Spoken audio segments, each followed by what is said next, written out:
Assalamualaikum warahmatullahi wabarakatuh. Salam sejahtera, Om Swastiastu, Namo Buddhaya, salam kebajikan untuk kita semua. Kami dari kelompok 12, kelas manajemen 6 dari Universitas Pelita Bangsa akan mempresentasikan tentang Pancasila dan implementasinya. Sejarah lahirnya Pancasila. Sejarah kelahiran Pancasila bermula dari kekalahan Jepang saat Perang Pasifik. Untuk menarik simpati rakyat Indonesia, pihak penjajah Jepang kemudian menjanjikan kemerdekaan untuk Indonesia dengan membentuk lembaga untuk mempersiapkan segala hal yang berkaitan dengan pembentukan NKRI yang dinamakan BPUPKI. Sidang pertama BPUPKI dilaksanakan pada tanggal 29 Mei 1945 sampai 1 Juni 1945 yang bertempat di Gedung Chuo Sang-in, yang dimana membahas agenda mengenai tema dasar negara. Masa persidangan BPUPKI pada tanggal 29 Mei sampai 1 Juni 1945. Sidang BPUPKI digunakan untuk membahas Undang-Undang Dasar, di mana sidang ini diketuai oleh Dr. Rajiman Weddiodiningrat. Pada sidang ini, Dr.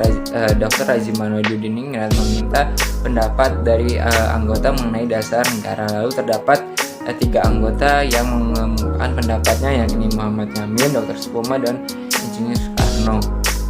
Pada sidang 29 Mei 1945, Mr. Muhammad Yamin mengemukakan gagasannya mengenai rumusan 5 asas dasar negara Republik Indonesia, yakni peri kebangsaan, 2 peri kemanusiaan, 3 peri ketahanan, 4 peri kerakyatan, dan 5 kesejahteraan rakyat. Lalu sidang pada tanggal 31 Mei 1945, Profesor Mr. Dr. Supomo berpidato mengemukakan gagasannya mengenai rumusan 5 prinsip dasar negara Republik Indonesia yang beliau namakan Dasar Negara Indonesia Merdeka, yakni 1 persatuan, 2 kekeluargaan, 3 keseimbangan lahir batin, 4 musyawarah, dan 5 keadilan sosial. Lalu pada sidang tanggal 1 Juni 1945, Insinyur Soekarno berpidato mengemukakan gagasannya mengenai rumusan 5 sila dasar negara Republik Indonesia yang beliau namakan Pancasila, yakni 1 kebangsaan, 2 internasionalisme dan peri kemanusiaan, 3 mufakat atau demokrasi, 4 kesejahteraan sosial, dan 5 ketuhanan yang Maha Esa. Lalu sampai akhir dari masa persidangan BPUPKI ini masih belum ditemukan titik temu kesepakatan dalam perumusan dalam dasar negara Republik Indonesia. Lalu dibentuklah panitia 8 yang beranggotakan Insinyur Soekarno, Muhammad Hatta, Sutarjo, Karto Hadikusumo, Kiai Haji Wahid Hasyim, Ki Bagus Hadikusumo, Otto Iskandar Dinata, Muhammad Yamin, dan Ahmad Ramis.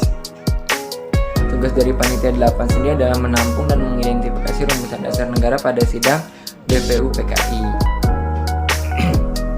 Selanjutnya adalah masa reses.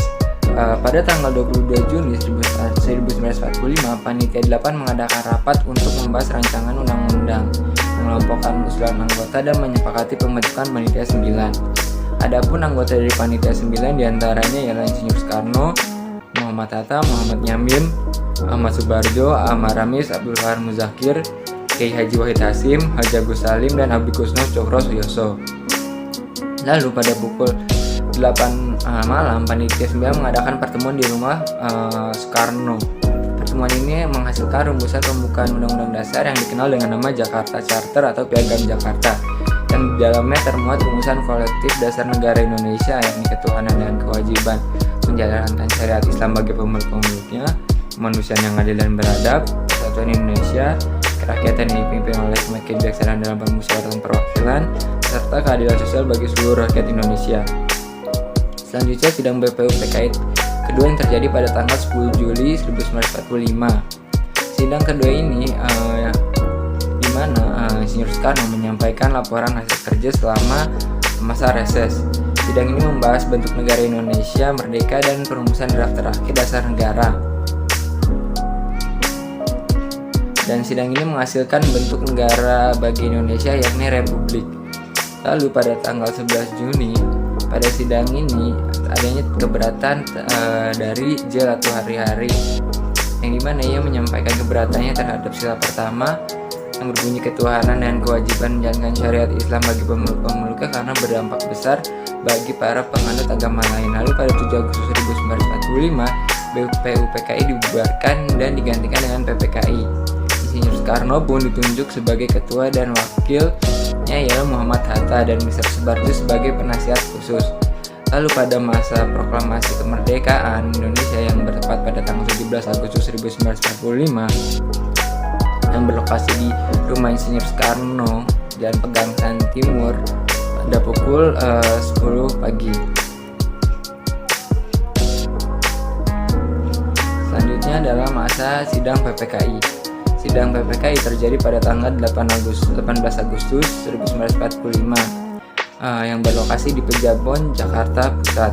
Sebelum sidang dimulai, Soekarno dan Muhammad Hatta meminta Ki Bagi Harudikusumo, Kiai Haji Wahid Hasyim, Mr. Kasman Singodimedjo, dan Mr. Teguh Muhammad Hasan untuk membahas kalimat ketuhanan dan kewajiban menjalankan syariat Islam bagi pemeluk-pemeluknya dalam dasar negara dan akhirnya dicapai kesepakatan dengan mengganti kalimat tersebut menjadi ketuhanan yang Maha Esa. Lalu akhirnya sidang ini menetapkan Piagam Jakarta sebagai pembukaan Undang-Undang Dasar 1945 yang di dalamnya termuat Pancasila sebagai dasar negara dengan rumusan yang telah disepakati sebagai berikut: 1. Ketuhanan yang Maha Esa, 2. Kemanusiaan yang adil dan beradab, 3. Persatuan Indonesia, 4. Kerakyatan yang dipimpin oleh mereka kebijaksanaan permusyawaratan perwakilan, serta keadilan sosial bagi seluruh rakyat Indonesia. Dan yang terakhir adalah masa Indonesia Merdeka yakni pada tahun 1964. Pada masa ini, Presiden Soekarno menuntut untuk diadakannya acara peringatan Hari Lahir Pancasila dan ditetapkannya pada tanggal 1 Juni sebagai Hari Lahirnya Pancasila. P. Pancasila sebagai ideologi bangsa dan negara. Yang pertama, pengertian ideologi.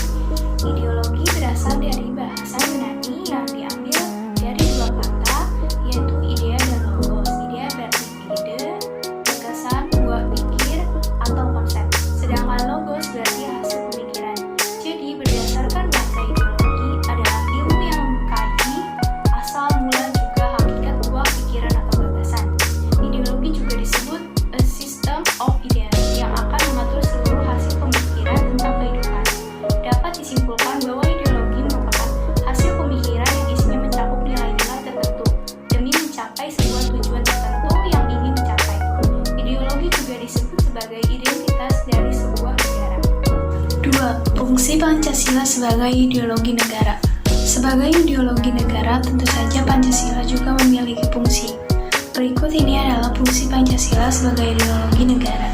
Fungsi pertama adalah Pancasila berperan sebagai sarana pemersatu masyarakat dan juga bertindak sebagai pemelihara persatuan dan kesatuan bangsa. Kedua, berfungsi untuk mengarahkan dan motivasi bangsa untuk mencapai cita-citanya. Ketiga, karena Pancasila merupakan identitas bangsa, ia juga berperan untuk memelihara dan mengembangkan identitas tersebut. Keempat, Pancasila sebagai ideologi negara juga berfungsi sebagai kontrol sosial. Maksudnya yaitu Pancasila sebagai tolak ukur sejauh mana negara kita telah menggapai cita-citanya. 3. Kedudukan Pancasila dalam kehidupan bernegara. Pancasila sendiri memiliki beberapa kedudukan dalam kehidupan bernegara masyarakat Indonesia, yaitu yang pertama, sebagai jiwa bangsa Indonesia, kedua, sebagai ciri dari pribadi bangsa Indonesia, ketiga, sebagai pedoman hidup bangsa Indonesia, keempat, sebagai dasar negara, kelima, sebagai perjanjian yang luhur ketika negara Indonesia didirikan, dan juga sebagai tujuan atau cita-cita bangsa. Kedudukan ini jelas menyatakan bahwa Pancasila merupakan pedoman bagi masyarakat Indonesia dalam menjalankan aktivitas kehidupan bernegara. 4. Makna Pancasila sebagai ideologi negara. Adapun makna Pancasila sebagai ideologi negara yaitu: pertama, nilai-nilai yang terkandung dalam Pancasila dijadikan acuan dalam mencapai cita-cita yang berkaitan dengan aktivitas kehidupan bernegara. Dan yang kedua, nilai-nilai yang ada dalam Pancasila adalah nilai yang berupa kesepakatan bersama dan menjadi sarana pemersatu bangsa. Pancasila sebagai ideologi negara sekaligus menjadi tujuan atau cita-cita terwujudnya kehidupan bernegara yang tertuang dalam ketetapan MPR tentang visi Indonesia di masa depan, yaitu visi ideal merupakan cita-cita luhur bangsa Indonesia seperti yang tercantum dalam Undang-Undang 1945. Mewujudkan Pancasila sebagai cita-cita bangsa Indonesia berarti sekaligus menciptakan bangsa yang taat beragama, penuh kemanusiaan, demokratis, penuh persatuan, dan adil serta sejahtera. Visi Antara merupakan visi bangsa Indonesia hingga tahun 2020 dan visi 5 tahunan seperti yang telah tercantum dalam GBHN. 5. Pancasila sebagai ideologi terbuka. Pancasila sebagai ideologi terbuka berarti Pancasila memiliki sifat dinamis yang mencerminkan keterbukaan pemikiran sehingga mampu menerima segala iklim perubahan yang terjadi. Namun, dalam mencerminkan keterbukaan ini, Pancasila tidak perlu mengubah nilai-nilai dasarnya untuk mengikuti perkembangan zaman tersebut. Pancasila sebagai ideologi terbuka memiliki 3 dimensi penting, yaitu dimensi realitas, dimensi idealisme, dan dimensi pendukung atau pengembangan.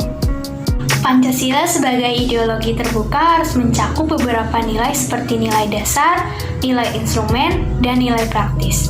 Nilai dasar merupakan sebuah nilai yang mendasar, tetap, dan tidak berubah yang terkandung dalam isi kelima sila dari Pancasila. Nilai instrumen merupakan nilai dasar yang dijelaskan lebih luas dalam Undang-Undang 1945 dan aturan perundangan lainnya. Nilai praktis merupakan nilai-nilai yang dilaksanakan di kehidupan sehari-hari, baik dalam masyarakat, berbangsa, dan bernegara. Adapun contoh nilai praktis yaitu menghormati, gotong royong, dan mencintai kerukunan.